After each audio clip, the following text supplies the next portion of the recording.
Les forces armées de la République démocratique du Congo portent à la connaissance de l'opinion tant nationale qu'internationale que, dans un communiqué diffusé ce 18 juillet 2023 par Kigali, le gouvernement rwandais s'apprête à envoyer ses troupes sur le territoire congolais. Selon les autorités rwandaises, l'incursion ainsi annoncée serait justifiée par l'imminence d'une attaque supposée des FDLR Foka contre le Rwanda à partir du territoire congolais. Face à ce fallacieux prétexte, les forces armées de la République démocratique du Congo déclarent qu'il s'agit d'une fuite en avant destinée à préparer l'opinion et admettre et comprendre. Face à ce fallacieux prétexte, les forces armées de la République démocratique du Congo déclarent qu'il s'agit d'une fuite en avant destinée à préparer l'opinion, à admettre et comprendre la commission par les forces de défense du Rwanda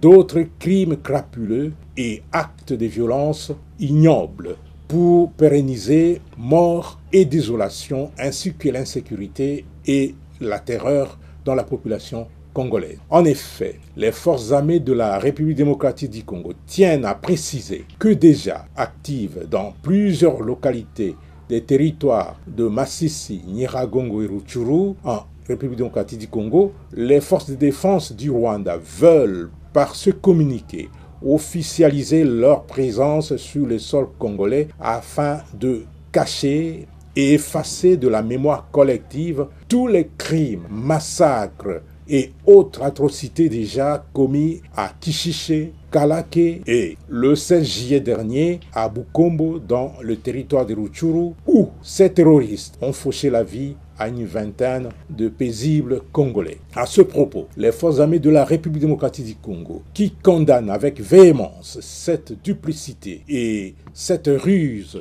qui sont depuis toujours la seconde nature des forces de défense du Rwanda, indiquent que, tout en étant respectueuse de tous les engagements internationaux et de l'intégrité territoriale de chaque pays, notre armée ne permettra jamais de servir de base arrière à la déstabilisation d'un pays voisin à partir de notre territoire, à l'instar de ce que les forces de défense du Rwanda et leurs forces supplétives ont effectué en attaquant et en occupant quelques localités dans le Nord Kivu. Prenons à témoin l'opinion nationale et internationale. Les forces armées de la République démocratique du Congo déclarent qu'en cas d'attaque de manière officielle du territoire congolais par les troupes terroristes des forces de défense du Rwanda et leurs laquais du M23, les forces armées de la République démocratique du Congo se réservent le droit de répondre très vigoureusement.